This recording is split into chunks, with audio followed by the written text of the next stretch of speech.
तो अब आपके पास सेक्शन सी है जिसमें आपको टोटल 6 क्वेश्चंस दिखेंगे। ठीक है जी। और अटेम्प्ट आपको 5 करने हैं, तो एक बार नजर मार लें। एक ना ये मैच डाला हुआ है जिसमें 1 का ए आंसर, 5th का डी आंसर, तो इन पांचों पे थोड़ी नजर मार लेते हैं।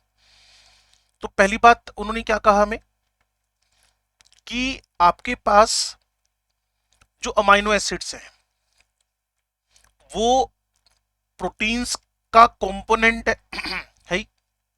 न्यूक्लिक एसिड का कंपोनेंट है, तो ए के साथ यस है, बी के साथ नो है, सी के साथ डीएनए का कंपोनेंट वो नहीं है, नो है। डी हाँ ज्यूट्रैन जरूर बनाते हैं। तो फर्स्ट के साथ ए और डी, फर्स्ट के साथ ए और डी, डी और ए, तो अभी तक तो बात बनती नजर आ रही है। कहां पर? सारे के सारे ऑप्शन में। फिर थायमिन की बात कर रहा है, तो एटीजीसी आपने सुना होगा डीएनए आरएनए में, एटीजीसी। ठीक है जी। और टी की जगह पर यूरेसिल हो जाएगा, तो वो आरएनए बन जाएगा। तो थायमिन डीएनए में मिलता है, थायमिन डीएनए में मिलता है। तो जो सेकंड नंबर है वो मैच करना चाहिए प्रोटीन्स ना, बिल्कुल नहीं। क्या न्यूक्लिक एसिड, थायमिन तो डीएनए आरएनए में मिलता है, तो बिल्कुल ठीक बात है। क्या ये आपको डीएनए में मिलता है? हाँ बिल्कुल ठीक बात है। ज्विटर बिल्कुल गलत बात है। तो अगर मैं फर्स्ट के साथ ए और डी मैच करवा रहा हूं, ए डी, डी ए, तो सेकंड के साथ मुझे सी और बी, सेकंड के साथ मुझे सेकंड के साथ मुझे सी और बी मैच करवाने चाहिए। तो सेकंड के साथ सी, बी है नहीं, बी है नहीं, यहां डी, तो सीधी सी बात है मेरा जो आंसर परफेक्टली मैच करेगा वो मैच करेगा 1 के साथ डी, सेकंड के साथ सी, डीएनए आरएनए, इंसुलिन थर्ड के साथ प्रोटीन है, बिल्कुल है। फोस्फोडाइएस्टर लिंकेज फोर्थ के साथ बी, वो न्यूक्लिक एसिड्स में मिलते हैं। और यूरेसिल एक आरएनए का पार्ट है, उसका ऑप्शन कहीं था नहीं, तो इसका बी मैच कर गया है। Amino acid form protein and exist है ज्यूट्रैन, तो जैसा मैंने आपको बोला था। थायमिन डीएनए में मिलता है, इंसुलिन एक प्रोटीन है, फोस्फोडाइएस्टर लिंकेज आपको मिलते हैं न्यूक्लिक एसिड्स में। क्लियर। यूरेसिल नाइट्रोजनस बेस है जो आरएनए में मिलता है, जो कि कोई यहां ऑप्शन में नहीं है। तो अच्छा क्वेश्चन बनाया हुआ ये। चलिए, लेकिन थोड़ी सी मेहनत करके आप इसका आंसर बना सकते थे। अब एनालॉगीज के अंदर आपको करेक्ट के बारे में बात की है। नाइट्रोजन 1s2 2s2p3, ठीक बात है बिल्कुल। Argon 1s2 2s2p6 3s2 3p6 होना चाहिए था, जो कि इसने नहीं दिया, तो इस बेसिस पे ये गलत हो गया, पहला आंसर नहीं आएगा। कार्बन के मैक्सिमम कंपाउंड है और जिनोन के नो कंपाउंड लिख रहा है, भाई ऐसे थोड़ी है। XCF2 एग्जिस्ट तो कर रहा है, XCF6 भी एग्जिस्ट कर रहा है।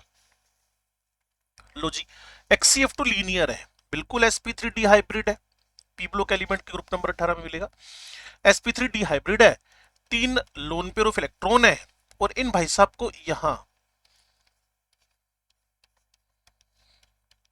लीनियर होना बनता है। ClF3 ट्रायगोनल प्लेनर, फिर गड़बड़ कर दी। ClF3 टी शेप है, ठीक है जी। लो जी, तो अब है हीलियम। ये आपने देखा होगा इसके बलून, और ये सेम अगर आपको पैराग्राफ की नीड है तो मैं आपको uses of the noble gases के अंदर जाकर दिखा सकता हूं। जो मीट्रोलॉजिकल ऑब्जर्वेशन है और आर्गन मेटलर्जिकल प्रोसेस के अंदर यूज हो रहा है, इसके लिए मैं आपको एनसीईआरटी में लेके चलता हूं। बस एक सेकंड रुके आप मेरे साथ में। अब थोड़ा सा आपको नजर मारनी है कि लाइनें देखो। मीट्रोलॉजिकल ऑब्जर्वेशंस, तो ये लिखा helium is used in the filling balloons for the meteorological observations, और argon is used mainly to provide an inert atmosphere in high temperature metallurgical processes। ये लो जी, तो ये बिल्कुल डी आंसर पे हम लोग जाके टिक गए, और ये हमारे एनसीईआरटी के अंदर ही मेंशन किया हुआ है, ग्रुप नंबर 18 के अंदर ही दूसरा क्वेश्चन हुआ सेक्शन सी का। आगे देखते हैं, कंप्लीट द फॉलोइंग एनालॉगी।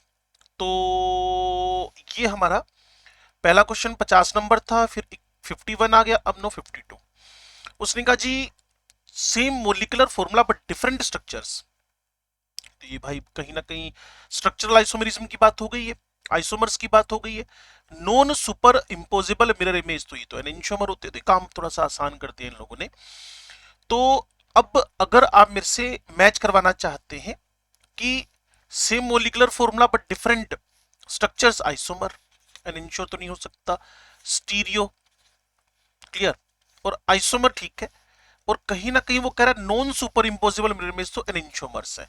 ये हेलोएल्केन हेलोएरिन के अंदर से ऑप्टिकल आइसोमेरिज्म से बात उन्होंने उठा रखी है, लेकिन उतनी हैवी भी नहीं है।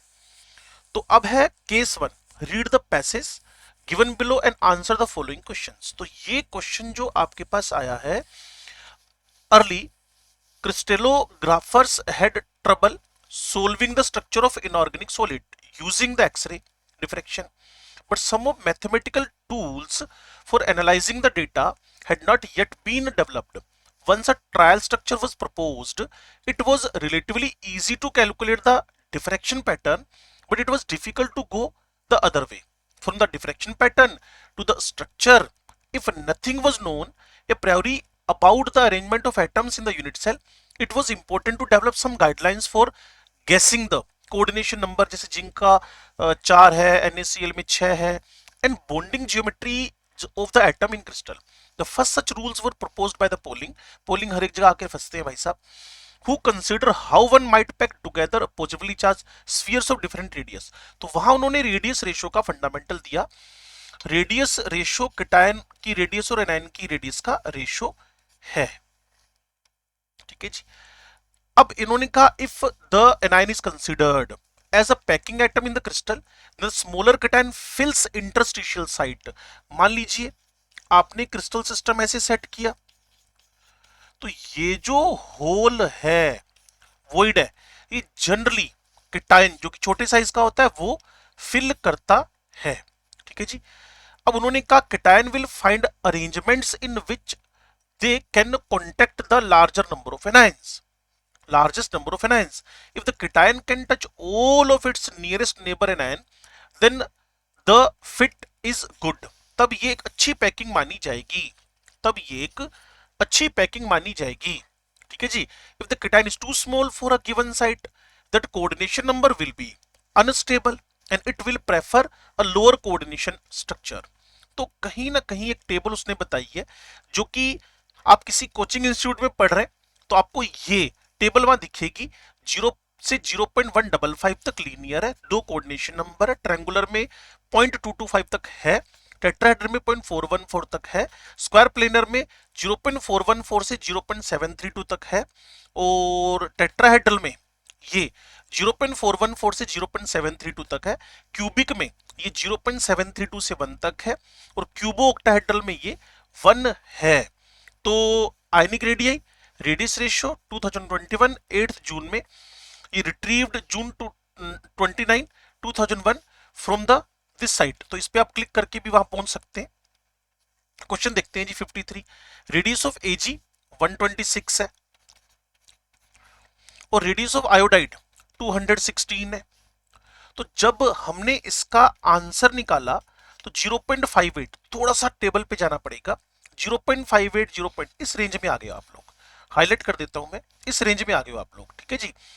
और ये स्क्वायर प्लेनर की अरेंजमेंट है, इसी के नीचे ऑक्टाहेड्रल की भी अरेंजमेंट है, ठीक है जी। स्क्वायर प्लेनर और ऑक्टाहेड्रल की भी अरेंजमेंट है।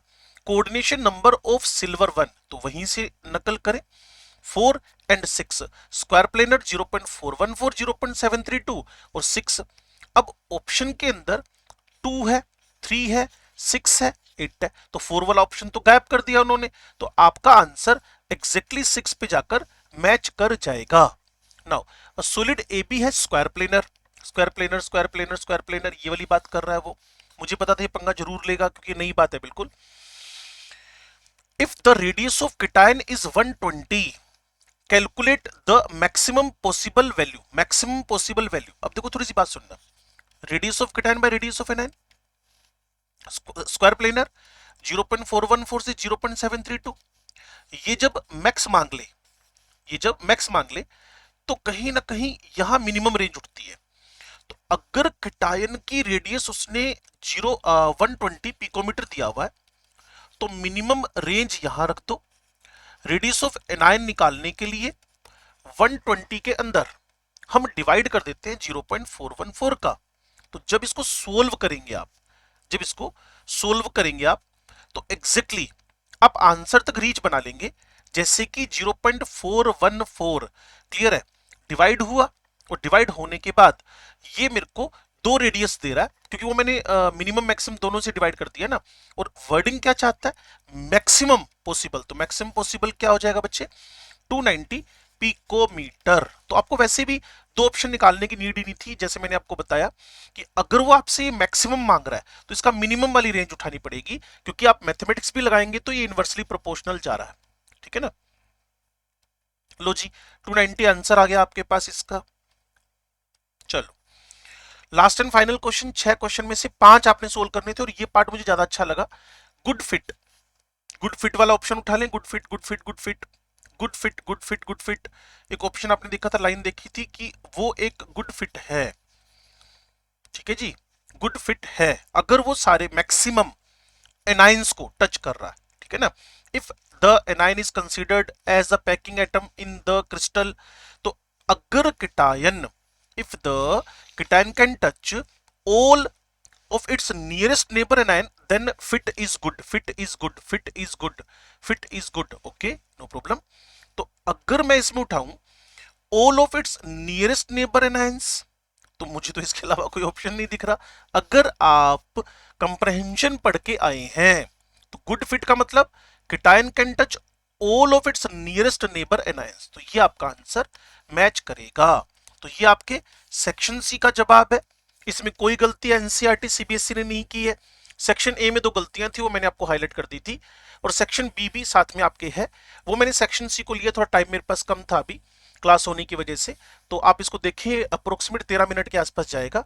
तो केमिस्ट्री वाले सर को सब्सक्राइब करना ना भूलें, शेयर करना ना भूलें इसको। वन मोर थिंग, वाइटर institute sector 34 offline courses classes और ऑनलाइन क्लासेस दोनों प्रोवाइड करवा रहा है।